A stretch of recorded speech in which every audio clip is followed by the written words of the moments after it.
Including movie and TV clips in your YouTube videos can help you in various ways, including engaging the audience and allowing them to try to relate to your expressions. The only issue with using clips you did not create is that they can sometimes result in copyright claims. Do you want to know how one can use movie clips and copyrighted material legally on YouTube? Then this video is for you. Welcome to Debt Busters, and welcome to another YouTube video. Aside from showing you how to use movie and TV clips in your videos without getting copyrighted, we'll also show you where you can get movie clips and how some YouTubers such as Evan Carmichael build entire channels using people's clips without getting demonetized. Keep watching until the end to find out everything. You might notice the topics of the videos are coming from conversations I have with viewers in the comments section or from polls in the community post. So be sure to comment on the video and participate in the polls to tell me what kind of content you'd like to see. Subscribe and turn on the post notification. Without wasting any more time, let's get started. Most people need to fully understand the YouTube terms of fair use, which means they don't get fair results, which is why most people complain that the YouTube copyright system is broken. When someone understands the YouTube terms of fair use and starts using other people's content in their videos, it can truly transform their content. Fair use is a legal doctrine that applies to copyright law, not just YouTube. When reading the YouTube terms of fair use, you will notice that there are situations in which one is permitted to use other people's work and copyrighted content in their work. There are 4 key points to understanding those situations and circumstances, and we will go over each one right now. In this video, we will attempt to translate the legal jargon of fair use into more practical and relatable terms we can all understand.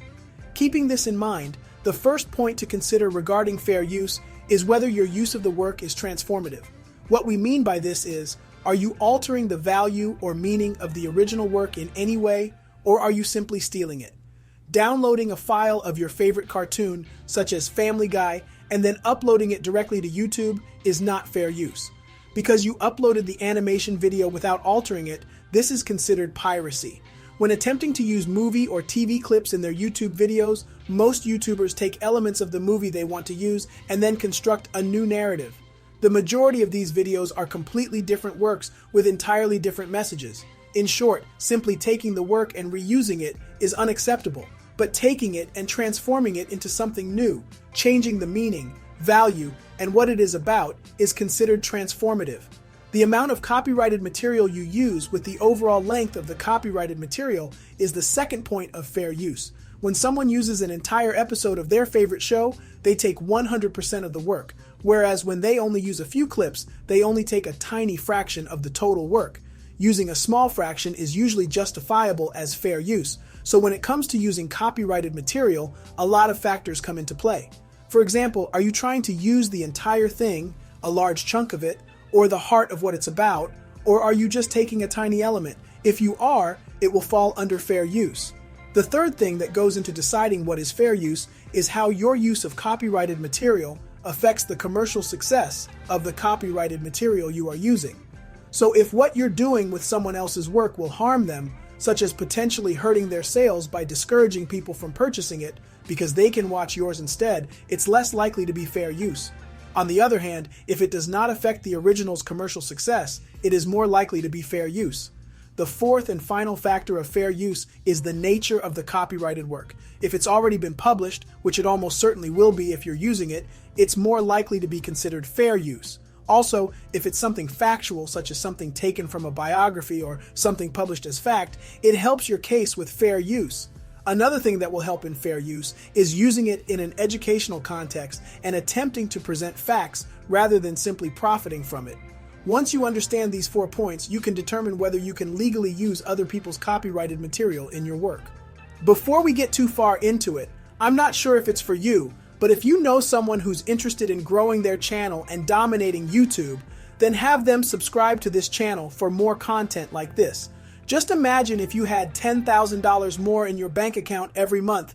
Use my link in the description if you'd like to try an absolutely free YouTube course that can grow your channel from $0 to $10,000 in profit on YouTube without showing your face, using your own voice, or making videos at all. Even if you believe you're in the clear for fair use, someone may still claim copyright to your video. Many YouTubers complain that the copyright system does not work because people try to claim their video even if it is fair use. This is because some production companies, which own the rights to movies and TV shows, do not spend time watching videos on YouTube and determining whether they are fair use. So if they see a video on YouTube that uses their material, they claim it. Here, the YouTuber who created the uploaded video can claim fair use. When a YouTuber declares that their video is fair use, it is returned to the company that claimed it, which can do one of two things. They can either watch the video and discover that it is of fair use, and it will be back live on YouTube, where you can even monetize it. This is extremely rare. Sometimes a YouTuber claims that their video is fair use, but the company rejects it and claims the revenue from that video. Most companies are unwilling to watch the video to determine its fair use, so it's easier for them to reject every one of their appeals. This is why people are so irritated, and they even conclude that a real person hasn't reviewed their video because they could have noticed it is fair use. Some YouTubers even go so far as to say that it's not fair that YouTube is letting the production company, the person who owns the copyright, decide whether or not it's fair use, and of course they're biased. The good news is that this appeal process has a final stage, which most people still need to complete. After you've appealed the initial claim and they've rejected it, you can go back to them one more time, which most YouTubers don't do. They will then have to either repost your video and admit defeat, in which case you will receive all the proceeds, or they will have to take you to court. You don't want to go to court over a YouTube video, so this sounds terrifying. But if you know your video is fair use, why would a production company waste time, money, and resources and get all that bad press to try to take you to court over a YouTube video that is fair use? These companies will have lawyers, so before making a decision, such as attempting to file a lawsuit against you, the lawyers will look at it and determine that fair use exists. So, unless you violated fair use and those 4 principles we just mentioned by uploading a pirated version, there's no logical reason they'd try to take it further. Here's a reward for sticking around this long in the video. I know you're all wondering why I sound different. That's because I'm using my own voice. Sorta. I've switched to ElevenLabs, the best AI voice cloning tool on the market, to clone my voice. Click my link in the description if you're interested in trying ElevenLabs for yourself for free. Now back to talking about fair use. We understand that this sounds frightening, but in our experience, the YouTuber wins and the case is dropped. The YouTuber received full payment for the video, which is now fine. The only problem is that most people are afraid to take this step because they either don't realize it or fear that if they lie and it isn't fair use, they will be sued. However, as long as you are confident that your video followed the guidelines and that you understand them, there is no reason to be afraid of proceeding to the final stage. Before proceeding to the final stage, we recommend that you conduct your research to feel comfortable with this, understand fair use, and know you are in the right. And if you're on the right, there's nothing to worry about by disputing it. Also, you don't have to go through all of this. Is there a way for people to create videos without worrying about copyright claims? You certainly can. You can do many things. For example, you can contact the copyright holder and request permission in some cases if they are accessible. Another option is to make use of stock footage. There is free stock footage and stock footage that you can purchase to use as a B-roll in your video. Rather than using film clips and TV shows, you can use stock footage that you can copy and paste into your video to add an extra element to it. So if you were looking for a B-roll, there is a free and simple alternative. Sites like Pexels and Pixabay.com provide an extensive library of stock footage for you to use. Or you can use my link in the description to try Pictory if you'd prefer an AI-assisted alternative that will read your script and find stock footage for you in minutes. We mentioned earlier that many YouTubers take other people's content and remake it for their own channel. Evan Carmichael is an example channel. This channel was founded in 2008 and currently has over 3.6 million subscribers. Evan, the owner of this channel, is extremely successful, but most of his videos contain material from others. He frequently takes photos of entrepreneurs and successful people and remixes these clips together to form top 10 videos or best of videos. So a large portion of the content on his channel is from other people. If you recall the 4 fair use principles we discussed earlier, you will notice that many of them apply to Evan Carmichael's channel. Aside from the 4 principles we've already discussed, only a few discuss an essential part of copyright and fair use. This is called the "how does this make you look" factor. For example, suppose you are one of the successful people frequently featured on Evan's channel, and one day you wake up to find a top 5 video on Evan's channel with the top 5 lessons you've taught. When you watch the video, you'll notice that he took content from your channel or website and rematched it into a top 5 compilation on his channel, and he's now making money from it. What would be your reaction? Would you consider removing the video? Or would you notice that the video made you look really good because you are positioned as an expert on a channel with millions of subscribers? The video promotes you positively by demonstrating that you are someone from whom others can learn. So do you really want to remove a video like this? Consider this. You are losing nothing while potentially gaining new fans and increasing your credibility. So very few entrepreneurs or successful people who had a video appear on Evan's channel would ever consider removing it. Instead, they think it's fantastic that Evan has created a video centered on their name. We believe that the unwritten factor of how does this make me look should be heavily considered when using copyrighted material. On the other hand, we've seen cases where the person was talking about another person negatively and using their copyrighted material to make a very negative point about them in order to either shame, embarrass, or even highlight something terrible about them. In this case, whatever it is, using their content has a very negative connotation. So this is the complete opposite of Evan, who focuses on your positive aspects.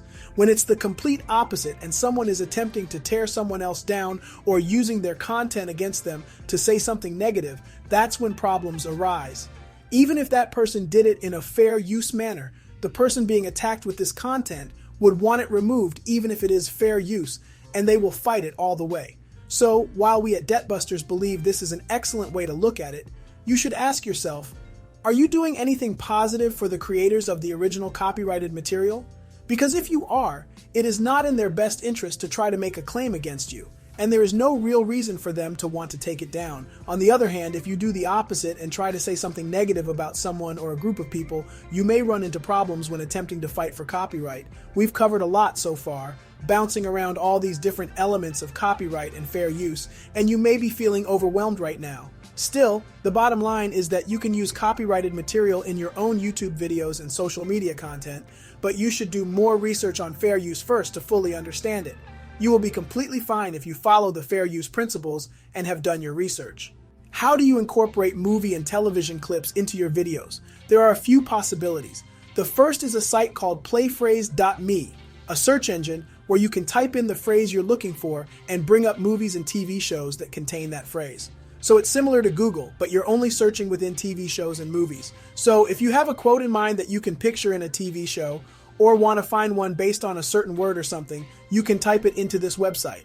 It will bring related videos, which you can save and incorporate into your video using any editing software. The second option is to use YouTube directly and find the material you want to use in a video from an existing YouTube video. You should download that video and then cut out the desired portion.